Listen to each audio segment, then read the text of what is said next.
Good morning Philippines and hello world! Linggo ng umaga. Kaya tara, simba na po tayo. Mahirap na malate. Alright, that's all for now. Thank you for watching once again. This is Love Lines. Have a good day and God bless. Welcome to Love Lines.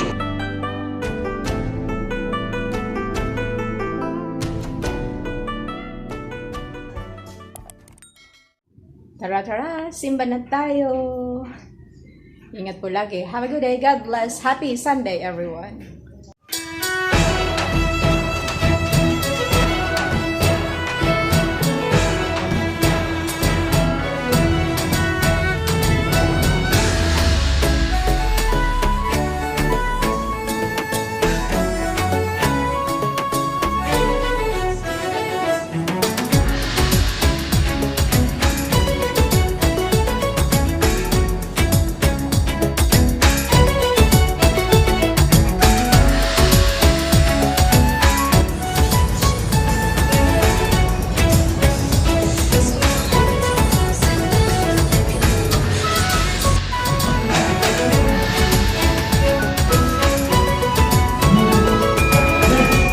So, 36.5.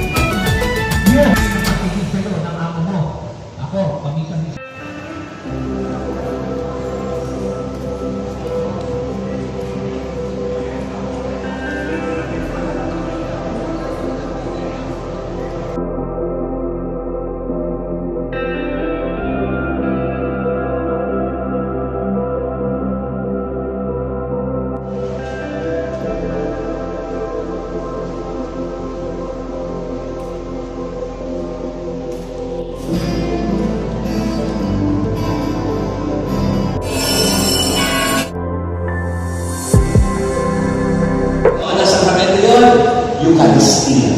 Kaya kailangan mo pagpinituon natin ang ating pag-ubuti-buti sa tinatawag natin Eucharist, Ibadah ng Misa. Ang Eucharistia ay ang bukal at ang burot ng ating, kumbaga, bukal si Kristo sa Misa.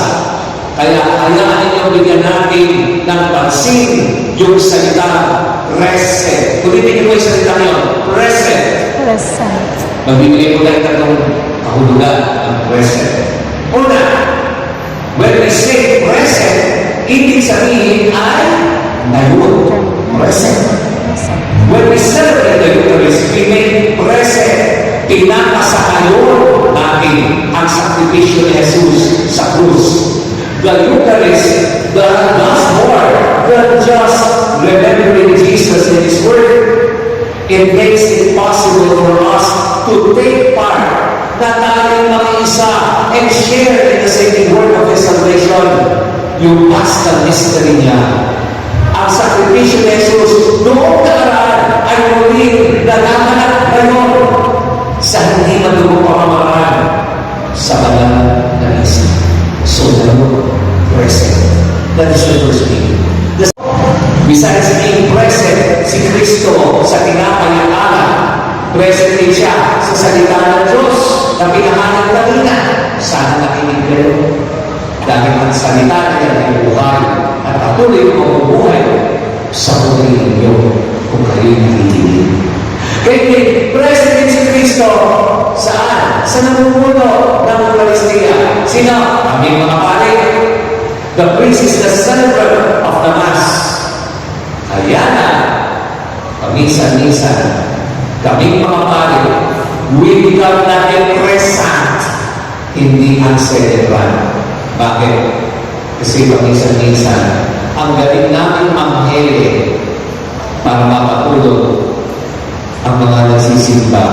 Amin, na instead of becoming the celebrant, we become the celebrity of the Mass.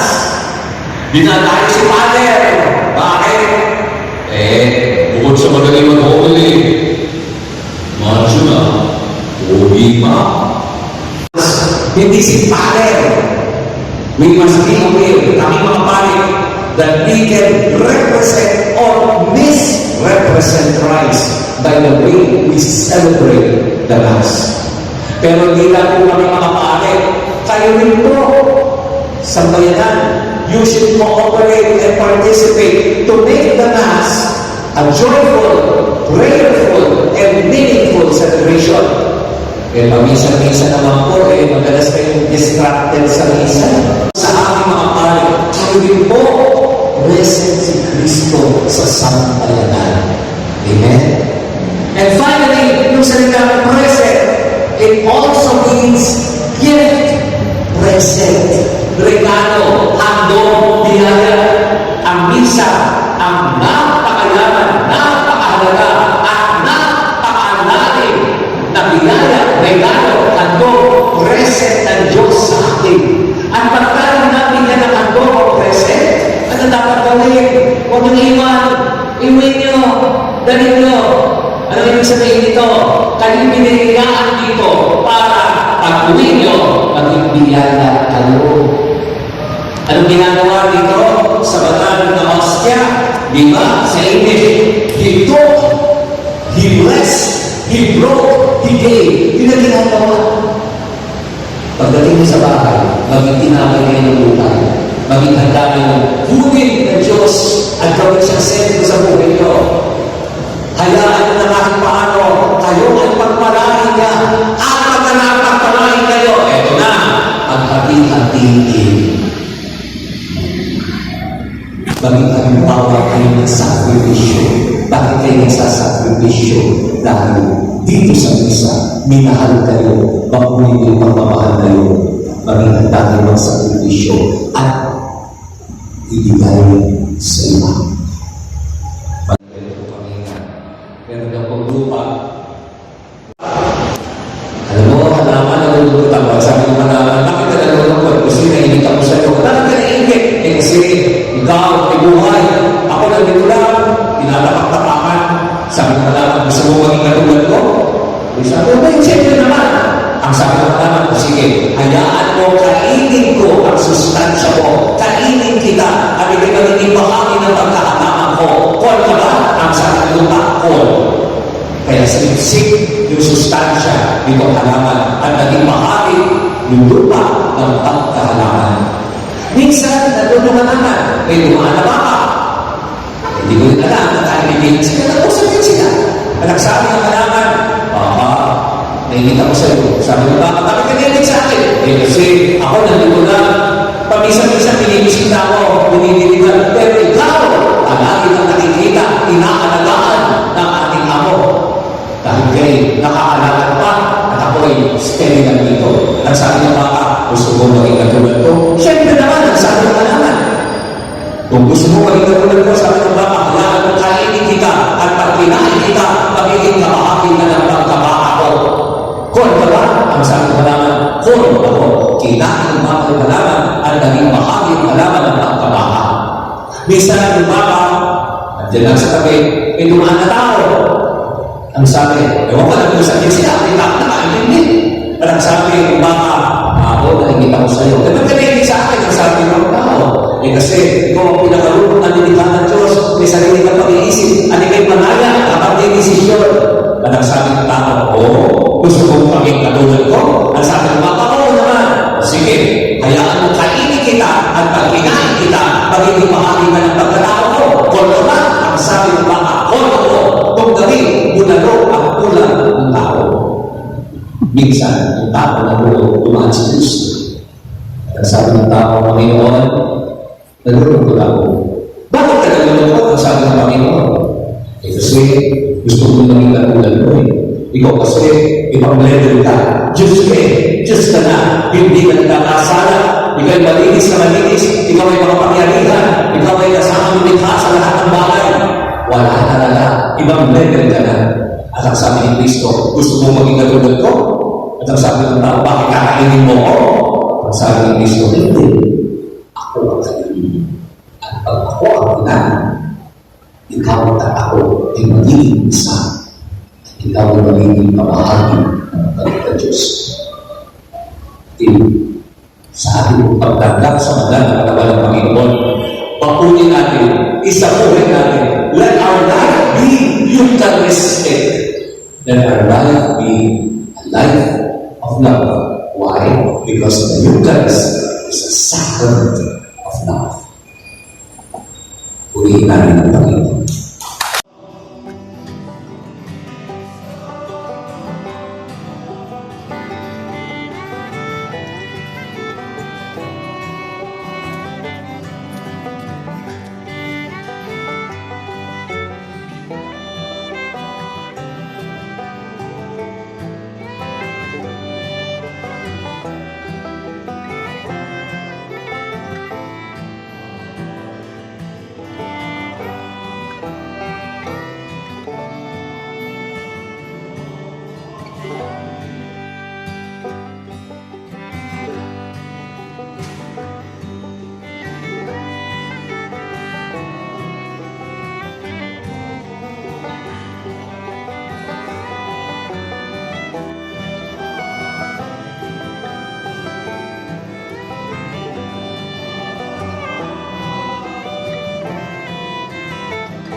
Tapos na ang misa.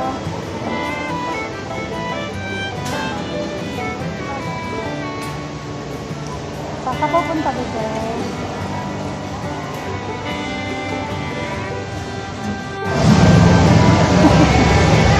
Ay, sorry po.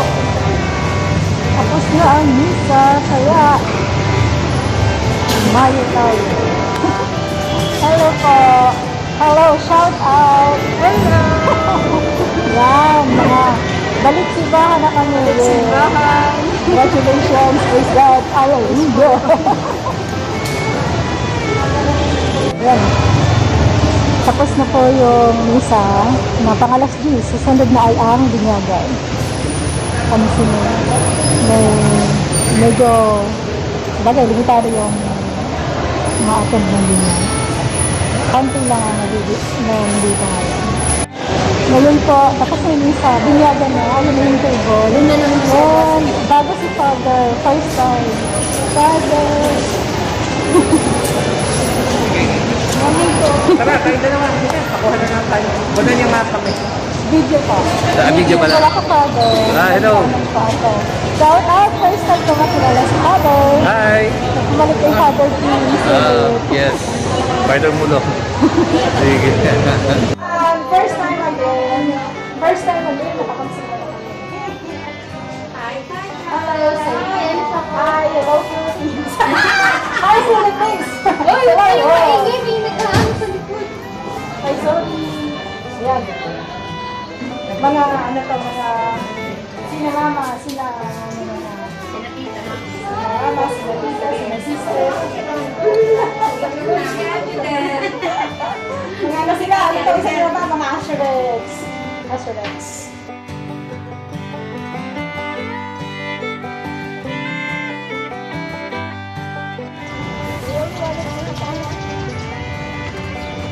Yun.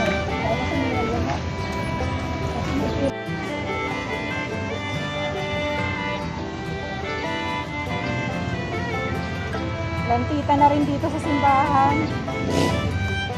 Ayun.